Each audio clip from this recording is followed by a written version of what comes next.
విద్యా సంప్రదాయకర్తృభ్యో వంశ ఋషిభ్యో మహద్భ్యో నమో గురుభ్యః.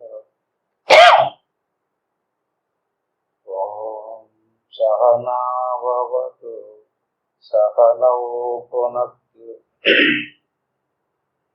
సహ వీర్యం కరవావహై తేజస్వినావధీతమస్తు మా విద్విషావహై. ఓం శాంతి శాంతి శాంతి.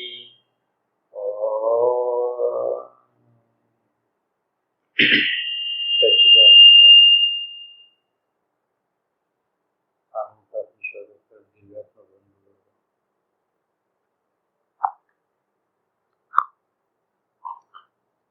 పోయిన వారంలో వివేక చూడమని గ్రంథంలో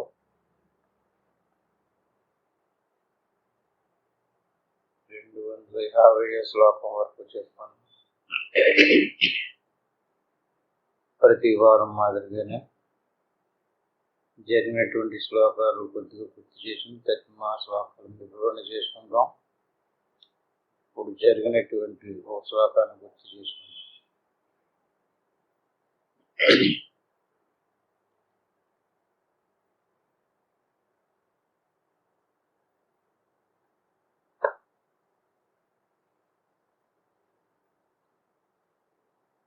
నేదం నేదం కెలిపితత్వాన్న సత్యం రజ్జో దృష్టవ్యాలకప్నవచ్య చిత్తం దృశ్యం చాదుయుక్త్యా వైపోహ్య జ్ఞేయః పశ్చాదేక భావత్తయోర్యః.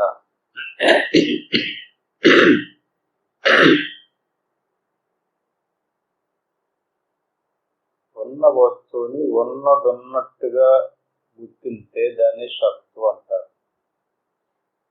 లేని వస్తువుని ఉన్న వస్తువుగా గుర్తింటే దాన్ని మిథ్య అంటారు. నేదం నేదం కెల్పితత్వాన్న సత్యం. అలా కల్పించబడినటువంటి వస్తువు ఏదైతే ఉందో అది సత్యం కాదు. సత్యం అంటే సత్యమే. అది కల్పించబడినటువంటి వస్తువు యథార్థ వస్తువు. రజ్జౌ ద్రష్టవ్యాలవత్ స్వప్నవచ్చ అంటే కళలో స్వప్నాన్ని చూసినప్పుడు స్వప్న వస్తువులు మెలకువలోకి వచ్చినప్పుడు అది సత్యం కాదు. చిత్తం దృశ్యం చాదు యుక్త్యా వ్యపోహ్య మనం మెలకువలో చూసేటటువంటి వస్తువు కూడా సత్యం కాదు. అంటే స్వప్నంలో వస్తువు ఎలాగైతే మెలకువలో సత్యం కాదో స్వప్నంలోనే అది సత్యం. అట్టి మాదిరిగానే ఇక్కడ ఏదైతే వస్తువు అయితే మనకు ఉన్నట్టుగా కనపడుతుందో ఇది కూడా అలాంటిదే అంటున్నారు. ఈ మెలకువలో ఉన్నటువంటి వస్తువు సత్యంగా గోచరం అవుతుంది కదా, అటువంటిది తురీయ స్థితిలోకి వెళ్ళినటువంటి వాడికి, జాగ్రత్త స్వప్న సుషుప్తులు దాటినటువంటి వాడికి ఏదైతే జ్ఞేయ పశ్చాదేక భావత్తయోర్యః అంటే ఆ సమాధి స్థితిలోకి వెళ్ళినటువంటి సాధకుడికి దృశ్య పదార్థం అంతా రహితమైపోయి అక్కడున్న వస్తువు ఉన్నది ఉన్నట్టుగా జ్ఞేయం అవుతుంది. జ్ఞేయం అంటే తెలియబడుతున్నటువంటి వాడికి ఇదంతా స్వప్నంలో నుంచి మెలకువలోకి వచ్చి ఎలా ఉత్తుందో ఇది కూడా ఉత్తుందని తెలుస్తుంది. అందరికీ కాదు, ఎవరికి? ఆ జ్ఞాన మార్గంలో సాధన మార్గంలో సమాధి స్థితికి వెళ్ళినటువంటి వాడికి, అటువంటి స్థితిని సాధనలో అనిపించినటువంటి వాడికి మంచి బలమైనటువంటి యుక్తుల ద్వారా బాబు నువ్వు ఏదైతే మెలకువలో ఉండి చూస్తున్నావు ఇదంతా కూడా కల్పిత వస్తువు, ఇది ఈశ్వర మాయ. స్వప్నంలో చూసినటువంటి వస్తువేమో జీవుని యొక్క కల్పన, మెలకువలో ఉన్నదంతా కూడా ఈశ్వరుని యొక్క కల్పన. అంటే అది కల్పించబడినటువంటి వస్తువు ఎప్పుడు కూడా కల్పితత్వాన్న సత్యం. ఈ కల్పించినటువంటి పదార్థం ఎప్పుడు కూడా సత్యం కాదు. అందుకనే మనం పుట్టిన దగ్గర నుంచి పరిణామం చెందుతూ తర్వాత మరణిస్తున్నాం. మరణించినప్పుడు మనం చనిపోవడం లేదు, మన శరీరం పోతుంది. జీవుడు సత్యముగానే మిగులుతున్నాడు. నేరం నేరం కలిపి తత్వాన సత్యం. ఏది కల్పించబడింది అదే పోతుంది. స్వప్నంలో నుంచి మెలుగులో వచ్చేటప్పుడు ఏది పోయింది? స్వప్నంలో కల్పించబడిన వస్తువే పోయింది, మనం పోలేదు. అలాగే మరణంలోకి వెళ్ళినప్పుడు జాగ్రత్తలో కల్పించబడినటువంటి వస్తువు ఏదో అదే పోతుంది, కానీ మనం పోవట్లేదు. అంటే ఇప్పుడు మనం దేన్ని తెలుసుకోవాలి? పోయేదాన్ని కాదు. స్వప్నంలో పోయినటువంటి వస్తువు ఏదైతే ఉందో దాన్ని తెలుసుకోవడం వల్ల ఏంటి ప్రయోజనం? మెలకులోకి వచ్చి ఎలా పోతుంది? అలాగే మెలకులో ఉన్నప్పుడు తెలియబడినటువంటి వస్తువు కూడా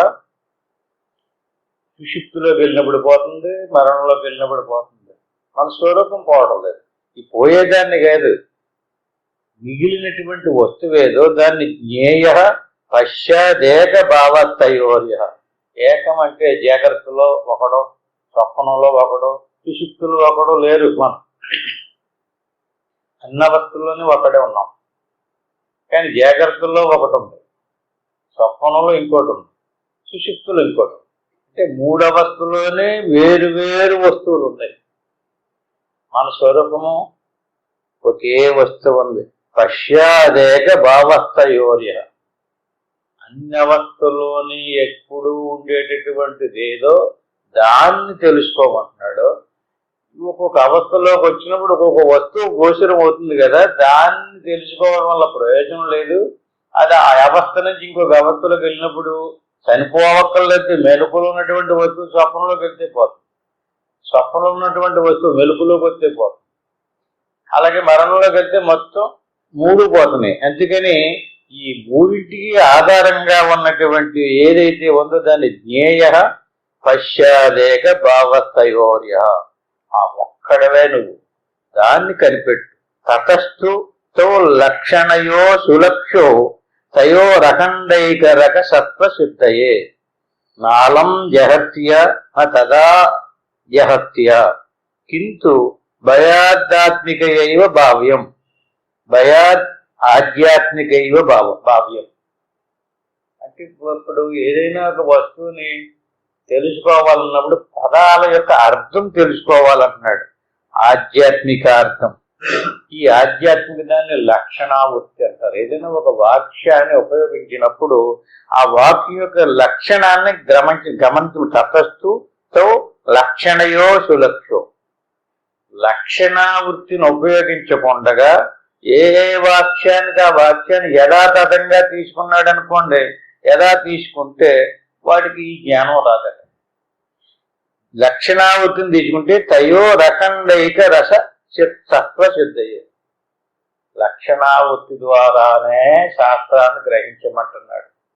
వాచ్యార్థంగా శాస్త్రాలలో ఏ పదాలైతే వాడేదో, ఇప్పుడు నీవే సాక్షాత్తు పరమాత్మ స్వరూపాన్ని అన్నాడు అనుకోండి, వాచ్యార్థంగా తీసుకోకూడదు. వాచ్యార్థంగా తీసుకుంటే ఏమైంది? ఏది నేను అనుకుంటున్నానో దాన్నే దేవుడు అనుకున్నాడు అనుకోండి, ఏది నేను? అనాత్మ స్వరూపమా అంటే మరి శాస్త్రం ఏం చెప్పింది? అలా తీసుకోకూడదు, లక్షణావృత్తితో తీసుకోమంటున్నాడు. తయో రకండైక రస సత్వశుద్ధయ్య నాళం జహత్య నా తదా జహత్య. అంటే అక్కడ మళ్ళీ ఇంకొక విషయం కూడా, ఈ లక్షణావృత్తిని కూడా జహల్లక్షణ అజహల్లక్షణ సదా అజిహత్య కింటు భయారాత్మికైవ భావ్యం. జగత్తు అజిహత్తు జగత్ అజిహత్తు అనేటువంటి మూడు లక్షణాలనే అక్కడ ఉపయోగించారు. అంటే ఉదాహరణకి భాష్యంగా చెప్పుకుందాం.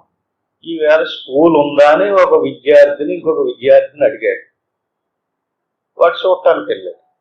చూడటానికి వెళ్ళినప్పుడు స్కూల్ ఉందట, అదే చూశాడు. అతను వచ్చి వీడికి చెప్పాడు, ఏమని? స్కూల్ ఉందన్నాడు. వీడికి గబగబా బట్టలు వేసుకుని పుస్తకాలు తీసుకుని స్కూల్కి వెళ్ళాడు. అక్కడ స్కూల్లో పాఠం చెప్పే మాస్టర్ లేడు, పిల్లలు లేరు, అయ్యారు సెలవు. మరి అతను ఏం చెప్పాడు? మనకి స్కూల్ ఉందా అన్నప్పుడు ఏం తీసుకున్నాడు? అతను వాచ్యార్థంగా స్కూల్ అక్కడ ఉందా లేదా చూసుకున్నాడు అంతే. అదేనా ఇతను అడిగింది? ఆ పదాన్ని ఎలా తీసుకోవాలి అంటే స్కూల్ ఈవేళ సెలవా లేకపోతే స్కూల్ నడుపుతుందా అనేది అడిగాడు ఇతను. అతను ఏం చెప్పాలి? వెళ్ళినాడు, వెళ్ళి బ్రహ్మాండంగా వెళ్ళాడు, పాపం వెళ్ళాడు, చూసిచ్చాడు, ఉందరా బాబు స్కూల్ ఎక్కడికి పోలేదు అక్కడే ఉందని చెప్పాడు. దాని అర్థం అది కదండి ఇతను అడిగింది. అంటే వాక్యం యొక్క అర్థం ఏంటి? స్కూల్ కనపడేటటువంటి వస్తువుని అడగలేదు. అలాగే ఇప్పుడు శాస్త్రం కూడా కనపడేటటువంటి వ్యక్తుల గురించి చెప్తులేదు. ఈ వ్యక్తి లోపల ఇంకొక వ్యక్తి ఉన్నాడు, ఆ వ్యక్తి గురించి చెప్తున్నాడు, ఆ వ్యక్తి యొక్క లక్షణాల గురించి చెప్తున్నారు. తయోరఖండైక రస సత్వశుద్ధయే. ఇది అఖండైక రస సిద్ధమా? ఇది స్వస్వరూపం గురించి చెప్పే మాటనే వాచ్యార్థంగా బాహ్యార్థంగా తీసుకున్నాడు అనుకోండి, ఏమవుతుంది? స్కూల్ ఉందని చెప్పినట్టుగా ఉంటుంది. అంచేత శరీరం గురించి కాదు చెప్తుంటే శాస్త్రాలు, శరీరంలో ఉన్నటువంటి వాడికి దాన్నే జగత్తు. ఏది వదిలేయాలి? అక్కడికి వెళ్ళాడండి, ఏది వదిలేయాలి? చూసినటువంటి వాడు స్కూల్ ఉందా అని అడిగాడు కదా, అదే తీసుకోకూడదు, స్కూల్ని వదిలేయాలి. అదే స్కూల్ చెప్పేటటువంటి పాఠం చెప్పేటటువంటి ఏళ్ళ సెలవా కాదా అనేది తీసుకోవాలి. అది తీసుకోవడం మనం ఏది తీసుకున్నాడు? అతను వాచ్యార్థంగా స్కూల్ని తీసుకున్నాడు. వాచ్యార్థంగా స్కూల్ని తీసుకుంటే ఏమైంది? అది జగత్. జగత్ తీసుకోకూడదు. జగత్ అంటే విడుచుట.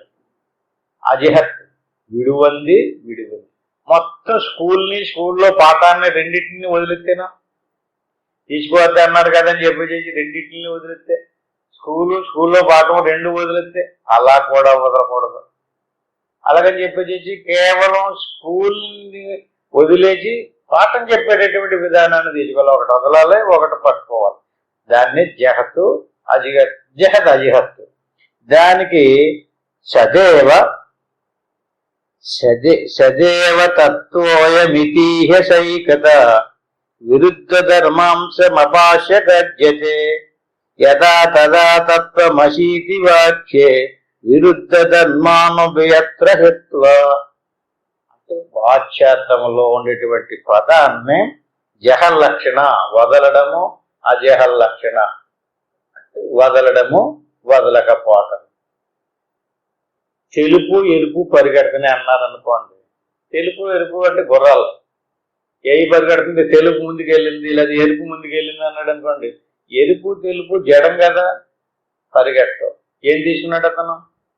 ఆ ఎరుపు తెలుపు అనేటువంటి రంగులతో కూడినటువంటి గుర్రాలను తీసుకున్నాడు. అంటే అక్కడ ఏమవుతుంది? వాచ్యార్థాన్ని వదిలేసి లక్ష్యార్థాన్ని తీసుకున్నాడు. మోపులు వచ్చేస్తున్నాయి అన్నాడు అనుకోండి, గడ్డి మోపులు వచ్చేస్తున్నాయి అన్నాడు అనుకోండి. గడ్డి మోపులు నడవు కదా, రావు కదా, ఎలా వస్తున్నాయి? గడ్డి మోపులు వచ్చేస్తున్నాయి. గడ్డి వచ్చేస్తుందండి అన్నాడు అనుకోండి, ఎక్కడో గడ్డి పురమాయించం ఇవ్వాల, గడ్డి వచ్చేస్తుందండి మనుషులు రెడీ చేయండి అంటాడు. వీటికి అర్థం అవ్వలేదు, గడ్డి ఎలా వచ్చేస్తుంది తప్ప గడ్డి నడదు కదా అనుకుంటే. ఇంకా వాక్యాలను అలాగే మన శాస్త్రాలు ఉన్నటువంటి ప్రతి వాక్యాన్ని కూడా వాక్యార్థంగా తీసుకోవద్దని చెప్తున్నాడు. లక్ష్యార్థంలోకి వెళ్ళాలి. గడ్డి దాని అంతటా రాదు. అట్టి మాదిరిగా నామరూపాలతో కూడుకున్నటువంటి జడాన్ని గురించి చెప్తలేదు. పుట్టి చనిపోయి పరిణామం చెంది చనిపోయేటటువంటి వస్తువుని గురించి చెప్తలేదు. జగత్తు వదిలేయాలి. జహల్లక్షణ కాదు, అజహల్లక్షణ కూడా కాదు. లక్షణ వస్తునే తీసుకోవాలి కానీ అందులో మళ్ళీ జహత్తు లక్షణ, అజహల్లక్షణ.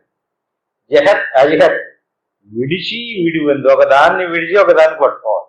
దేన్ని విడవాలో దేన్ని పట్టుకోవాలో సదేవ తత్వోయ మితిహ సైకత విరుద్ధ ధర్మాంశం అపాశ్య గజ్యతే. దేవదత్తుడు ఒక కుర్రోడు ఉన్నాడండి. దేవదత్తుడు చిన్నప్పుడే ఊరు వదిలిపెట్టి వెళ్ళిపోయాడు. ఊరు వదిలిపెట్టి వెళ్ళిపోయి అసలూరు కాశీ, రామేశ్వరం వెళ్ళిపోయాడు. కాశీకి రామేశ్వరానికి పూర్తి విరుద్ధం కదండి. ఇప్పుడు కాశీలో నుంచి రామేశ్వరం వెళ్ళారు కొంతమంది చూడటానికి. ఆ రామేశ్వరం వెళ్ళినప్పుడు ఆ దేవదత్తుడు అక్కడ కనపడ్డాడు. వీళ్ళు చిన్నప్పుడు చూసినటువంటి దేవదత్తుడు. ఒరే మన దేవదత్తుడు ఇడిగోరా అని చెప్పేసి వాళ్ళు మాట్లాడుతున్నారు. అక్కడ ఏం వదిలేరు, ఏది పట్టుకున్నారు? కాశీని వదిలేసారు. కాశీలో అతను చేసేటటువంటి వ్యాపార స్థలాన్ని వదిలేశారు. ఏది తీసుకున్నారు? కాశీని తీసుకోలేదు, ఇక్కడ రామేశ్వరాన్ని తీసుకోలేదు, అక్కడ వ్యాపారాన్ని తీసుకోలేదు, ఇక్కడ వ్యాపారాన్ని తీసుకోలేదు. మరి ఏం తీసుకున్నారు? వ్యక్తిని మాత్రమే తీసుకున్నారు. అంటే అక్కడ వస్తువుని వదిలేశారు, ఇక్కడ వస్తువుని వదిలేశారు. అక్కడ వస్తువులు ఉన్నటువంటి, ఇక్కడ వస్తువులు ఉన్నటువంటి, అందులో ఉన్నటువంటి వాడు, ఇందులో ఉన్నటువంటి వాడు అని అర్థమైనప్పుడు మీకు ఏది తీసుకోవాలి? దీన్నే జహత్ అజహత్. ఆ కాశీలో చిన్నప్పుడు ఉన్నటువంటి ఆ దేవదత్తుడే రామేశ్వరాన్ని ఉన్నటువంటి ఈ పూసలు అమ్ముకునేటటువంటి ఈ దేవదత్తుడు ఒక్కడే, ఇద్దరు కాదు. అదేంటండి ఇది కాశీ కాదు కదా, రామేశ్వరం కదా, ఇక్కడ ఆ వ్యాపారం ఈ వ్యాపారం కాదంటే ఏం వదిలేము? అట్టి మాదిరిగా విరుద్ధ ధర్మాంశం అపాస్య కజ్జితే. ఈశ్వరుడు ఉన్నాడు, జీవుడు ఉన్నాడు, ఆయనే ఈయన అన్నారనుకోండి, తేడా వచ్చింది. ఎక్కడ తేడా? ఆయన ఈయన కాదు కదా, ఆయన పెద్ద విశ్వస్వరూపం కలిగి ఉన్నటువంటి వాడు, ఇతనేమో జనన మరణాలతో కూడుకున్నటువంటి వాడు, కర్మబద్ధుడు. ఆయనేమో జనన మరణాలు లేనటువంటి ముక్తుడిని. ఆయనే ఈయన అన్నారు అనుకోండి, ఏది తీసుకోవాలి? దేన్ని వదలాలి? స్వస్వరూపాన్ని తీసుకోవాలి, ఉపాధిని వదిలేయాలి. ఈ దేవదత్తుడి గురించి ఏం వదిలేశారు? ఆ దేశము, ఆ కాలము, ఆ వస్తువు. అది నాకు చిన్నప్పుడు ఎప్పుడో కుర్రాడు, ఇప్పుడు మీసాలో పెద్దడైపోయాడు. అంటే ఆ కాలాన్నే, ఆ దేశాన్ని, ఆ వస్తువుని, ఆ వ్యాపారాన్ని కూడా వదిలేశారు. ఇక్కడ ఈ కాలాన్ని, ఈ వస్తువుని, ఈ దేశాన్ని కూడా వదిలేశారు. ఏది తీసుకున్నారు? అట్టి మాదిరిగా నీలో ఉన్నటువంటి స్థూల సూక్ష్మ కారణ శరీరాలను వదిలేయి, ఆత్మ తీసుకో. ఆయనలో ఉన్నటువంటి మాయతో కూడుకున్నటువంటి వస్తు సముదాయాన్నంతటిని కూడా వదిలేయి, పరమాత్మ తీసుకో. పరమాత్మకి, ప్రత్యేగాత్మకి విరుద్ధంగా ఏమేమైతే ఉన్నాయో విరుద్ధ ధర్మాంశ అపాస్య కజ్యతే. తీసుకో.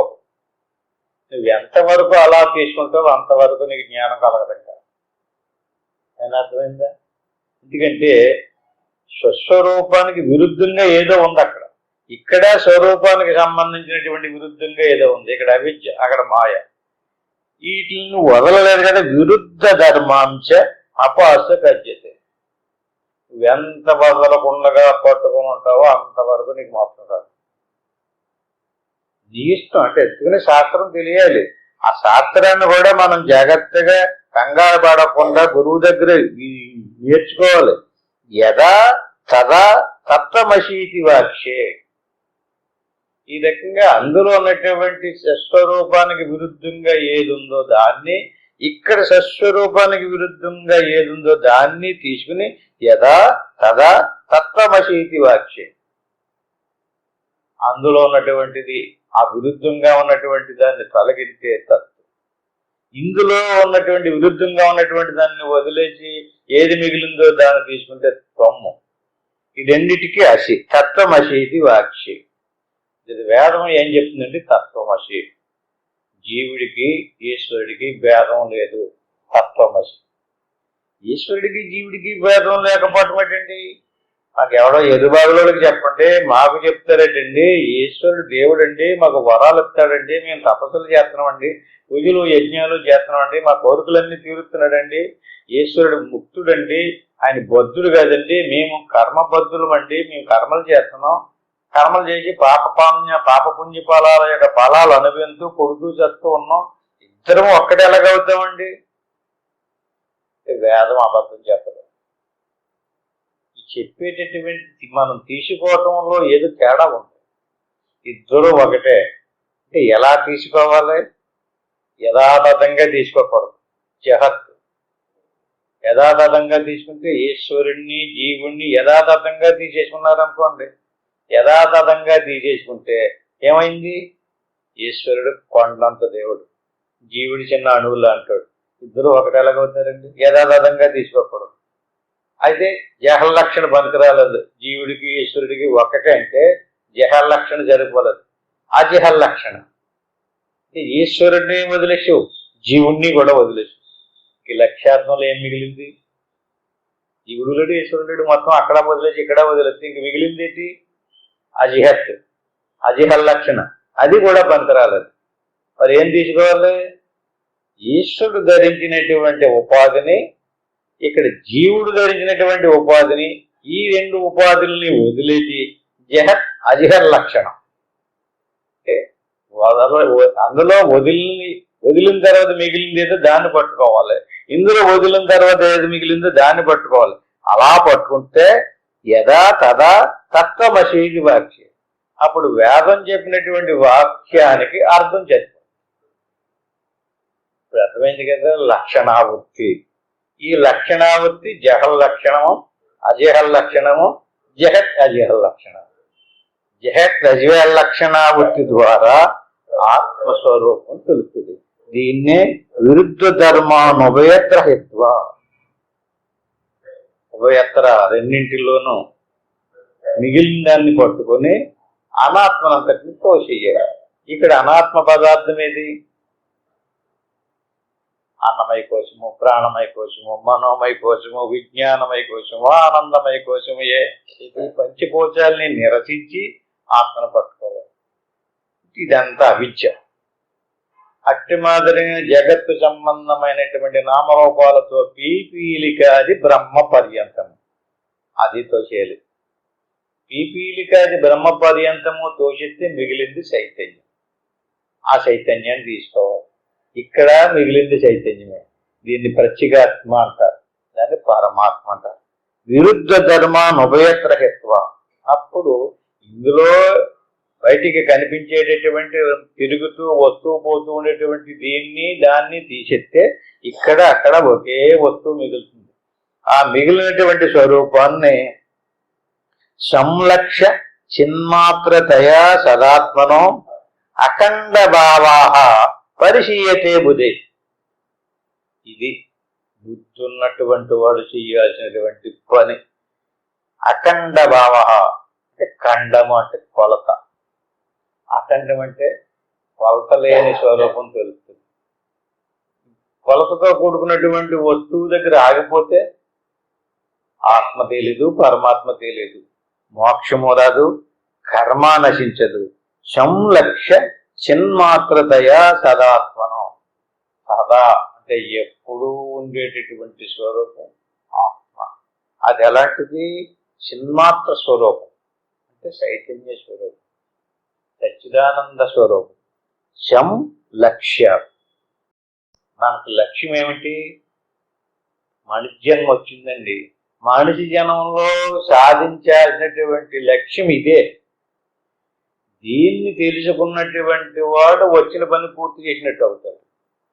పశుపక్షాది క్రిమి కీటకాదులు ఎన్నో ఉన్నాయి, వాటికి ఆ ఛాన్స్ లేదు, వాటికి అలా చెప్పిపోడు లేడు, వాటికి వేదం లేదు, గురువు లేడు. మనిషి జన్మకే ఉంది. మనిషి జన్మలోకి వచ్చినటువంటి వాడు ఎంత అద్భుతమైనటువంటి విషయం తెలిసిన తర్వాత తెలుసుకోకుండా కేవలం వాచ్యార్థాన్ని వదలలేదనుకోండి, ఎంత కాలానికి అతను లక్ష్యాన్ని చేరుకోలేడు. వాషికాలతో కూడినటువంటిది శాస్త్రం. లక్ష్యార్థాన్ని తీసుకోవాలి. వాచ్యార్థాన్ని తీసుకున్నాడా? వాచ్యార్థాన్ని తీసుకుంటే లక్ష్యంలోకి వెళ్ళడం. అంటే మరి వాచ్యార్థాన్ని తీసుకున్నాడు అనుకోండి, అలవాటు పడిపోయింది అనుకోండి, ఆ వాచ్యార్థంలోనే ఉండిపోతే మళ్ళీ అందులోనే వచ్చి అందులోకి తిరుగుతూ ఉంటాడు. అంచేత లక్ష్యాన్ని చేరుకోవాలంటే ఆ చిన్మాత్ర స్వరూపాన్ని, ఈ అనాత్మని వదిలితే సదా ఆత్మనో అఖండ భావ పరిచీయతే బుద్ధి. అప్పుడు నీ అంతటి నీకుగా తెలుస్తుంది.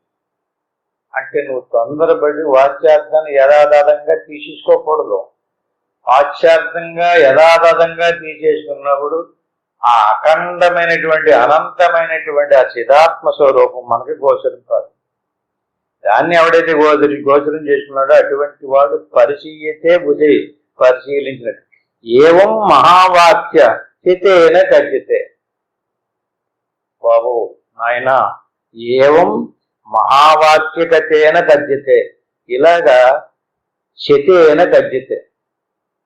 వేదాలలో ఇలాంటి లక్ష్యార్థంతో కూడినటువంటి వాక్యాలు చేతేన కథితే. వేలాది మహావాక్యాలు శాస్త్రాలు బోధించాయి. అవి నీ చెవులు పడలేదేమో, నీకెవడో చెప్పలేదేమో, వాచ్యార్థాన్ని ఇప్పాలని వాచ్యార్థాన్ని తీసుకోకూడదని ఏవం మహావాక్య శతేన గద్యతే. ఇలాంటి మహావాక్యాలు వేల శత అంటేనండి, అంటే వందలాది వాక్యాలు చెప్పారు. బ్రహ్మాత్మనో రైక్యం అఖండ భావ. అటు వందలాది వాక్యాలు బ్రహ్మాత్మనో రైక్య. ఈ వాక్యాలు వాచ్యార్థాన్ని తీసుకున్నటువంటి వాడికి ఎంత కాలానికి మోస్తారు.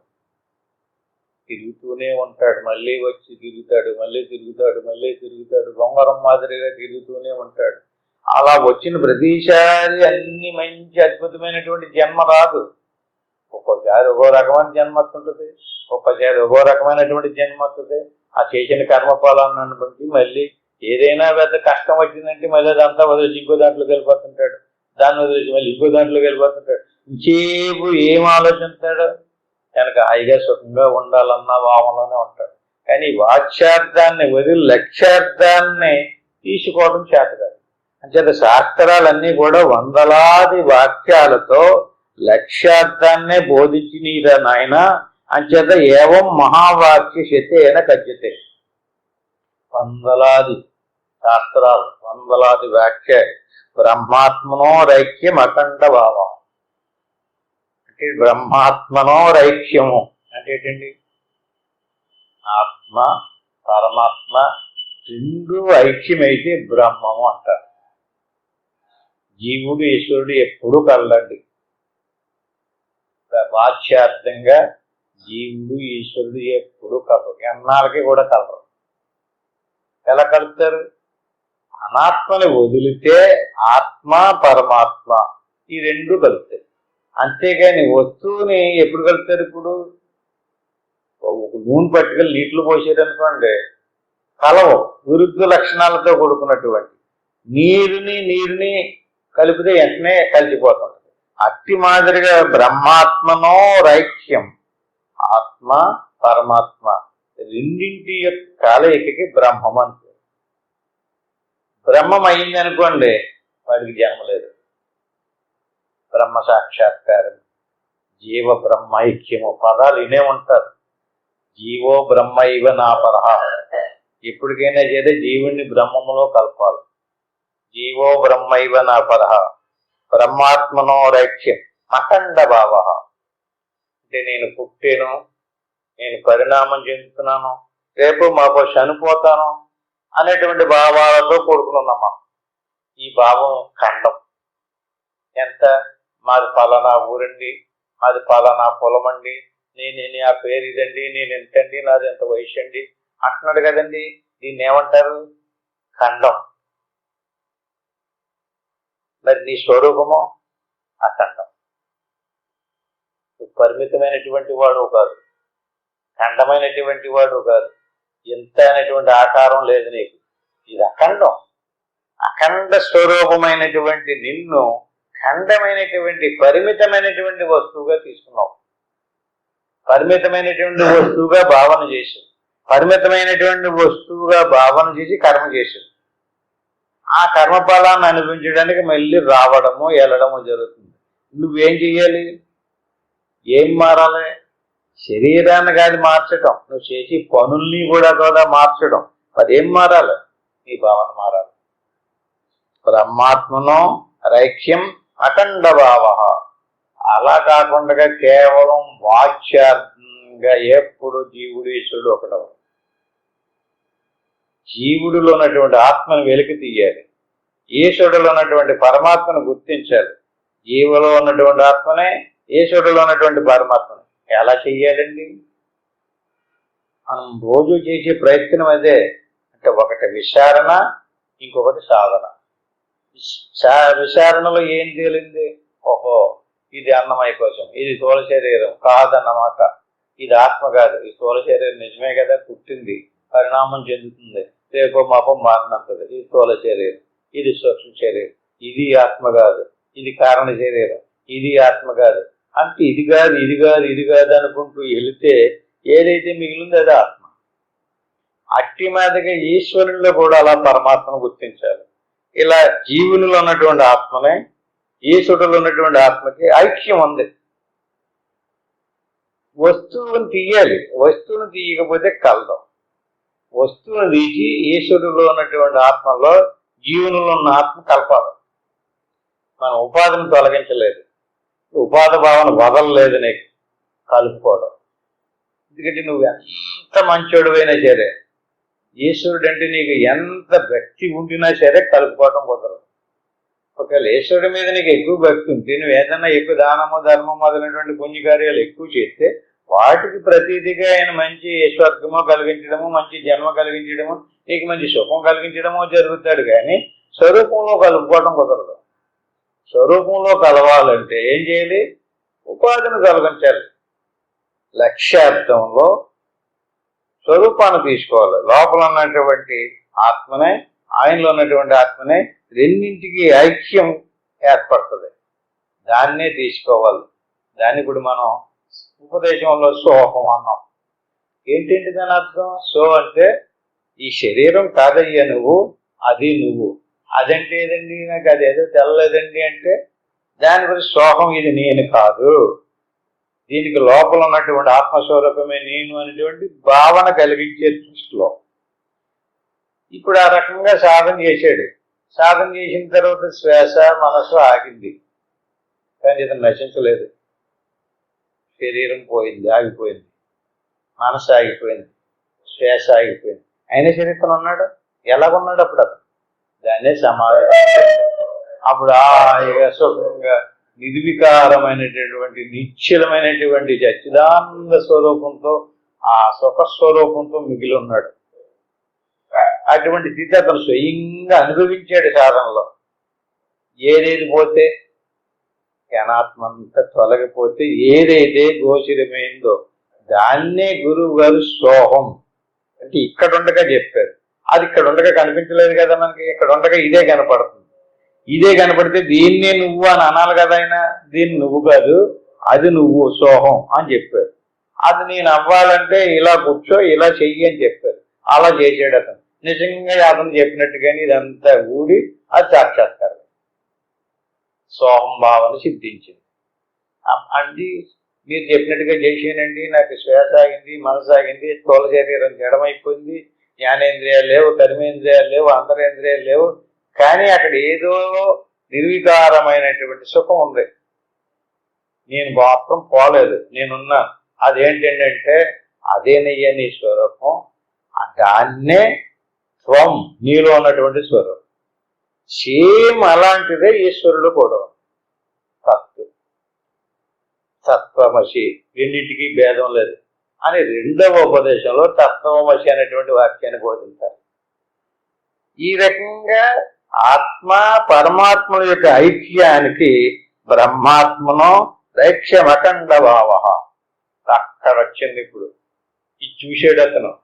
దాన్నే గురిలో పెట్టుకుంటే, ఓహో ఈశ్వరుడిలో దీన్ని ఎలాగైతే ఇవన్నీ జడమైన తర్వాత గోచరమైందో, ఓహో ఇదేనా ఆత్మస్వరూపం అయితే ఇదంతా కాదన్నమాట అనేటువంటి భావన దృఢపడాలి. ఆ భావనలోనే ఉండాలి. మళ్ళీ నేను ఇదే అనే భావన రాకూడదు. ఇదే నేననేటువంటి భావన వచ్చిందంటే మళ్ళీ మొదటికి వచ్చేస్తుంటాడు. ఏదైతే చూసాడో, ఏదైతే అనుభవానికి వచ్చిందో దాన్ని వదలకుండా పట్టుకుని అక్కడి నుంచి ఓహో ఈశ్వరుల్లో కూడా ఆ పైన బాహ్యంగా కనిపించేటటువంటి ఆకారాలు కాదన్నమాట. ఆయన కూడా ఎలాంటి ఆ నిర్వికారమైనటువంటి స్వస్వరూపమే, పరమాత్మ స్వరూపమే ఆయన అన్నమాట. అయితే నాలో ఉన్నటువంటి స్వస్వరూపానికి ఈశ్వరులో ఉన్నటువంటి స్వస్వరూపానికి భేదం లేదన్నమాట. తత్వమసి అనేటువంటి భావన దృఢపడింది అనుకోండి. ఇప్పుడు మూడవ ఉపదేశంలో అహం బ్రహ్మస్మి అంటే ఇది నీకు తెలిసి వచ్చింది కదా. బ్రహ్మాత్మనోరైక్య అఖండ భావ, నీలో ఉన్నటువంటి స్వరూపం ఆత్మ, ఈశ్వరులో ఉన్నటువంటి స్వరూపం పరమాత్మ, రెండు బ్రహ్మం. బ్రహ్మాత్మనో, ఆ ఆత్మ ఈ ఆత్మ కలిసిపోతే ఏమైంది? బ్రహ్మం అయ్యింది. బ్రహ్మాత్మనో రైక్యం అఖండ భావ. ఐక్యం అంటే ఏదేది ఐక్యమైంది? ఆత్మ పరమాత్మ రెండు కలుపుతాయి, ఐక్యమైంది, రెండు కలిసిపోయినాయి, రెండు కలిసిపోతే బ్రహ్మం. ఇప్పుడు నువ్వు ఏ భావంలో ఉండాలి? అహం బ్రహ్మస్మి, నేను బ్రహ్మమునే. ఈయన ఆత్మ కాదు, పరమాత్మ కాదు, బ్రహ్మమే. అహం బ్రహ్మస్మి, నేను బ్రహ్మమే అనేటువంటి భావన ఉందనుకోండి, అతనికి కర్మ లేదు, బంధము లేదు. ఈ రకంగా బ్రహ్మాత్మను ఐక్యం అఖండ భావ అస్థూల నిచ్ఛేద దశన్నిరస్య చిద్దం శ్రతో వ్యోమవద ప్రతర్క్యం యతో మృషా మాత్రమిదం ప్రతీతం యహి యత్సాత్మయా గృహీతం. ఇప్పుడు ఇతనికి ఆత్మ సాక్షాత్కారము, పరమాత్మ సాక్షాత్కారము, బ్రహ్మ సాక్షాత్కారాల గురించి ఈ జగత అజేత లక్షణాలతో విచారణ ద్వారా రెండింటికి భేదం లేదన్నటువంటి విషయం తెలుసుకుని బ్రహ్మాహమిచ్చేవ విశుద్ధ్య బుద్ధ్య విద్యుం స్వమాత్మానం అఖండ బోధం. ఈ రకంగా తెలుసుకున్నాడు కదండి. తెలుసుకున్నటువంటి వాడికి మళ్ళీ శరీరం వచ్చింది, మెలుపులోకి వస్తాడు కదా. మరి మెలుపులోకి వచ్చినప్పుడు ఈ లోపల ఉన్నటువంటి ఆత్మకే స్థూల శరీరం కాదు, పరమాత్మకే స్థూలం లేదు, బ్రహ్మమునకు స్థూలము కాదు. మరి అది అలాంటిది అస్థూల మనన్వ మరశ్మదీర్ఘం. బృహదారణ్యకోపనిషత్తు 3, 8, 7 మంత్రాల్లో అంటే అస్థూల, ఆ స్థూలము, ఆ బ్రహ్మం స్థూలము కాదు, ఈశ్వరుడు కూడా స్థూలము కాదు, జీవుడు కూడా స్థూలము కాదు. మనన్వ అశ్యమదే, పొట్టి కాదు, పొడుగు కాదు, అలాగే నలుపు కాదు, తెలుపు కాదు. అంటే ఏ రకమైనటువంటి గుణాలు లేనటువంటి నిర్వికారమైనటువంటిది బ్రహ్మం. అది అఖండం, అనంతం, అపారం, అద్వితీయం, సత్తు. ఆ అసత్తు కాదు, సత్తు, స్థూలత్వము కాదు. ఇటువంటి మొదలైనటువంటి వాక్యాదుల ద్వారా మనం చదువుకోవాలి. అక్కడి నుంచి అంటే శాస్త్రాలలో మరి విష్ణు సహస్రనామాల మొదలైనటువంటి చదువుతున్నారు కదా, ఏమిటి వాటి అర్థాలు?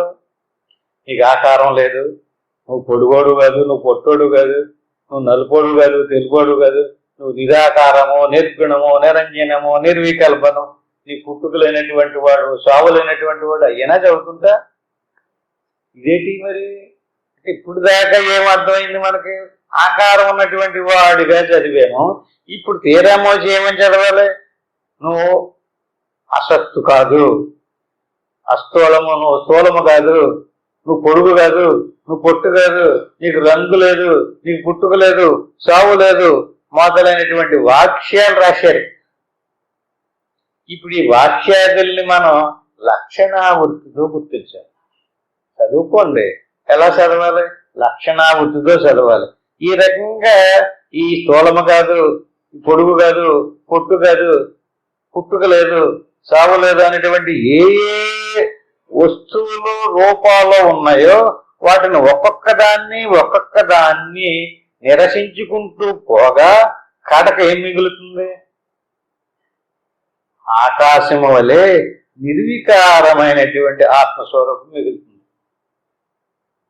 భూమిని తీసేసాం, జలాన్ని తీసేసాం, అగ్నిని తీసేసాం, వాయువుని తీసేసాం అనుకుందామండి.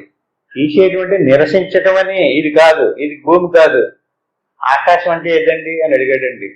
ఆకాశం అంటే ఎలా చెప్పాలి? ఇదే ఆకాశం అన్నాడు అనుకోండి, అర్థం లేదు అతను. ఎలా చెప్పాలి? భూమి కాదు, అర్థమైందండి. జలము కూడా కాదు, అర్థమైందండి. అగ్ని కూడా కాదు, ఓహో. అలాగని వాయువు కూడా కాదు. ఇప్పుడు ఇంకేం మిగిలింది? ఏది మిగిలింది? అదే ఆకాశం. అంటే ఉదాహరణ అండి, అంతే. అట్టి మాదిరిగా ఏ ఏ రకమైనటువంటి పరిమితమైనటువంటి ఖండ రూపాలతో వస్తువులు ఉన్నాయో ఆ అన్నిటి పేరులతో సహా వస్తువులన్నిటినీ కూడా నిరసించుకుంటూ పోగా ఎలాగైతే ఇక్కడ ఆకాశం మిగిలిందో అట్టి మాదిరిగా సర్వవ్యాపకమైనటువంటి అతర్క్యము అంటే ఊహకు అందనటువంటిది. ఇప్పుడు మనం మనసుతో ఆలోచిస్తాం, ఊహిస్తాం. ఎలా ఊహించాం? మనం మనసుకు ఇంతకు ముందు చూసినటువంటి వాటి గురించే తెలుస్తుంది మనకు. చూడని వస్తువుని గుర్తించలేం కదా. మరి అతర్క్యం, తర్కించలేవు, ఊహించలేవు. మనసు ఆ ఆకారాన్ని ధరించలేదు. ఇంతకుముందు మనం ఏదైనా ఎక్కడైనా చూసినటువంటి వస్తువుని కలుపుకు తెచ్చుకోగానే ఆ వస్తువు ధరిస్తుంది కదా. కళ్ళు మూసిన కాలంలో కూర్చోగానే జరిగేది అదే కదా. చిన్నప్పుడు కానించి ఎవరెవరు శత్రువులు, ఎవరెవరు మిత్రులు, మంచోళ్ళు ఎవరో చెడ్డోళ్ళు ఎవరో మనకు పనికొచ్చి అన్ని అలా తలుపుకు తెచ్చుకుంటున్నాం. ఆ తలుపుకు తెచ్చుకునేటువంటి వస్తువులన్నీ ఏంటి? ఆ ఊహకు వచ్చేటటువంటి వస్తువులన్నీ దృశ్యాలు. దృశ్యం కాదు దేవుడు. ఇది అతర్క్యం. తర్కించడం కుదరదు, ఊహించడం కుదరదు. ఊహకు అందనటువంటి వస్తువు స్వయముగానే చిత్రించును. ఏదేది రూపం ఉందో, ఏదేదైతే వస్తువు ఉందో, మనం కూర్చున్నప్పుడు ఏం చెయ్యాలి? ఏది వచ్చినా సరే ఇది కాదు ఆత్మ, ఇది కాదు, ఇది కాదు అని నిరసించాలి. దేనినైతే పట్టుకుని ఆగిపోయామో నీకు సాధన అక్కడ ఆగిపోదు. ఆగిపోవడదు. ఏదైనా మనసు తీసుకొచ్చి పెట్టింది కదా, మంచి అందమైన ఆకారం తీసుకొచ్చి పెట్టింది అనుకోండి, ఇది ఆత్మ కాదు, ఇది దృశ్యమే, ఇది అనాత్మ పదార్థమే. ఏ బంగారమో తెచ్చిపెట్టింది అనుకోండి, ఇది ఆత్మ కాదు. ఎలాంటివి తీసుకొచ్చి పెట్టినప్పటికీ కూడా దాన్ని ఏం చేయాలి? కాదు అని నిరసించాలి. ఇలా నిరసించగా స్వయముగానే ఆత్మసాక్షాత్కారం అవుతుంది. శ్వాసను అలా గమనింటూ ఉన్నప్పుడు మనసు ఏదో ఒకటి తెచ్చి పెడుతుంటుంది. ఎలాంటి దాన్ని తీసుకొచ్చి పెట్టినా సరే ఇది ఆత్మ కాదు. ఆకారం ఉండకూడదు. ఆకారం ఉన్నదాన్ని తీసుకొచ్చి పెట్టిందా అది ఆత్మ కాదు. ఎలాంటి ఆకారమైనా సరే ఆకారం తెచ్చిందంటే నిరసించాలి, తీసేయాలి. అలా తీసేస్తే స్వతసిద్ధంగానే ఆత్మసాక్షాత్కారం అవుతుంది. ఆత్మ దృశ్యం కాదు, అనాత్మ స్వరూపం కాదు. కాబట్టి ఆత్మ స్వస్వరూపంగా మనకు సాక్షాత్కారం అవుతుంది. ఈ రకంగా ఆత్మస్వరూపంగా గ్రహించబడినటువంటి ఈ దేహాదులు ఎలా మిజ్జిగానే ప్రతీతములు. ఇలా పదే పదే పదే మనం ఇలా సాధన చేస్తున్నాం అనుకోండి, ఏదైనా సరే ఇది దృశ్యమే, ఇది అనాత్మే, ఇది ఆవు రూపము, ఇది లేడు రూపము, ఇది కుక్క రూపము, ఇది మనిషి రూపము, ఇది ఆత్మ కాదు, ఇది ఆత్మ కాదు, ఇది స్థూలము, ఇది సూక్ష్మము, ఇది కారణం, ఇది ఆత్మ కాదు, ఇది కాదని ప్రతిదాన్ని నిరసించడం వస్తుంటాయి. వస్తుంటే దేని దగ్గర మనం ఆకుండా ప్రతిదాన్ని నిరసించుకుంటూ పోతే అప్పుడు అవన్నీ ఏమవుతున్నాయి? దాని భావంలో ఏముండాలి? ఇవన్నీ మిథ్యే, ఈ ఆత్మ కాదు, ఇవన్నీ దృశ్యాలే, ఇలా తిరుగుతూ ఉంటాయి, ఇదంతా మనోకల్పనే, ప్రాతిభాషికాలే, ఇదంతా ప్రాతిభాషిక జగత్తు, వ్యవహారిక జగత్తు అంచేత ఇలా ఎన్నట్లు కూడా తొలగించుకుంటూ పోతే చివరికి అన్ని మిజ్జిగా మిగిలిపోతాయి, నిజమ కాదని తేలిపోతాయి. అప్పుడు వీని యందు ఆత్మభావన వదలాలి. ఇప్పుడు శరీరం ఉంది, శరీరమే నేనన్నారనుకోండి, అంటే శరీరమే నేను అన్నది ఆత్మ, శరీరమే నేనన్నది శరీరమే నేనంటే నువ్వేం చేసావు? శరీరమును ఆత్మభావనగా తీసుకున్నావు. శరీరం ఆత్మ కాదని ఆది మూలంలోనే కొట్టిపాడేశారు కదా. మరి శరీరము నేనన్నావంటే నువ్వేమన్నట్టు? శరీరమును ఆత్మ అన్నట్టు. శరీరం ఆత్మ కాదు. మరి నువ్వెవరు?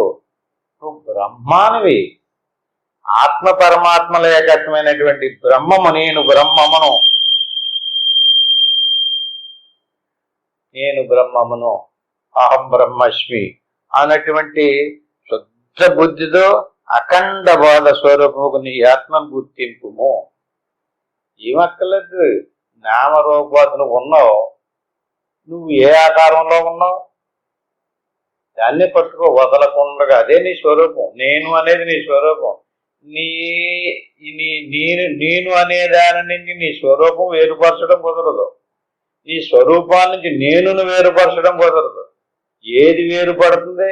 మేను, శరీరం, మనసు, లేక ప్రాణం, లేక ఇంద్రియాలు, ఏటిని తీసుకోకుండా నువ్వు దేన్ని తీసుకోవాలి? నీ స్వరూపాన్నే తీసుకోవాలి. దానికి నువ్వు ఏమీ కల్పన చేయకు, అది ఉంది అంతే. నువ్వేది ఊహించుకో, ఏది కావాలనుకో, ఏది తొలగించుకో. నామరూపాలతో కూడుకున్నటువంటి దృశ్య స్వరూపం ఏది నువ్వు కాదు. నువ్వు చిదానంద రూప శివోహం శివోహం అంచేత మృత్కార్యం సకలం ఘటాది సతతం మృణుమాత్రమేవావిత తదజ్జనితం తదాత్మకమిదం తన్మాత్రమేవాఖిలం యస్మాన్నాస్తి సతః పరం కిమపి తత్సత్యం చ ఆత్మా స్వయం తస్మాత్తత్వమసి ప్రశాంతమమలం బ్రహ్మాద్వయం యత్పరం. ఈ శ్లోకాన్ని వచ్చే వారం వివరంగా చెప్పుకుందాం. ఇందుతో ముగించుకుందాం. హరికి ఓం తత్సత్. ఆత్మబంధులారా, ఇది ఆత్మ విద్య, బ్రహ్మ విద్య. అనుభవానికి రాకపోయినా విషయం తెలుస్తుంది కదా. ఏం తెలుస్తుంది మనకి? నామరూపాదులతో కూడుకున్నటువంటి పుట్టి పరిణామం చెంది నశించిపోయేటటువంటి వాడవు నువ్వు కాదు. అది గట్టిగా పట్టుకో. అదే మంత్రం. మంత్రం అంటే ఏదో అనుకునేది కాదు. పుట్టి పరిణామం చెంది చచ్చిపోయేది ఏదైతే ఉందో అది నువ్వు స్వరూపం కాదు. అది అనాత్మ, అది దృశ్యం. నీకు పుట్టుక లేదు, నీకు పరిణామం లేదు, సాగు కూడా లేదు, నీకు ఆకారం లేదు. ఈ ఆకారం నీ ఆకారం కాదు అనేటువంటి దాన్ని నువ్వు గట్టిగా పట్టుకుని నేను నేను నేను చిదాత్మ స్వరూపాన్ని అనేటువంటి భావంతో నిరంతరం అభ్యాసం చేయండి. ప్రతిరోజు ఎవరెవరికి ఎంతంత అవకాశం ఉంటే అంతా కూడా ఈ రకంగా కొంత సమయాన్ని కేటాయించుకుని ధ్యానం కూడా చేయాలి, విచారణ చేయాలి, సాధన కూడా చేయాలి. ఇలా ప్రశాంతంగా కూర్చుని గురురు బ్రహ్మ గురురు విష్ణు గురుదేవ మహేశ్వర గురువు సాక్షాత్తు పరబ్రహ్మ తస్మై శ్రీ గురవే నమః. దీన్ని గురుమంత్రం అంటారు. దీన్ని ఒకసారి అనుకుని ఓం నమ శివాయ. దీన్ని పంచాక్షరి మంత్రం అంటారు. దీన్ని 3 సార్లు అనుకుని ఆ పైన ఏమీ అనుకోకుండా వస్తూ పోతూ ఉండేటువంటి శ్వాసను గమనిస్తూ, ఇప్పుడు అనుకున్నాం కదా, నేను ఈ శరీరం కాదు, ప్రాణము కాదు, మనసు కాదు అంటూ నిరసించుకుంటూ దేనిని తీసుకోకుండా, దేని మీద దృష్టి పెట్టకుండా అలా నిరసిస్తూ ఉంటే ఆ శ్వాస మనం సాగి మన స్వరూపం సాక్షాత్కారం అవుతుంది. అప్పుడు కర్మ నశించుతుంది, జీవుడు దేవుళ్ళలో కలిసిపోతాడు. దానికి మోక్షం అంటారు. అక్కడ దాకా ఇప్పుడు చేయమని కాదు. ఇంటికి వెళ్ళిన తర్వాత ఎవరెవరికి ఎంతంత అవకాశం ఉంటే అంత ప్రయత్నం చేయండి. ఇప్పుడు మాత్రం కదలకుండా నేను ఓంకారాన్ని చెప్పేదాకా చక్కగా శ్వాసను గమనంతో ఉన్నాను. ఓం తత్.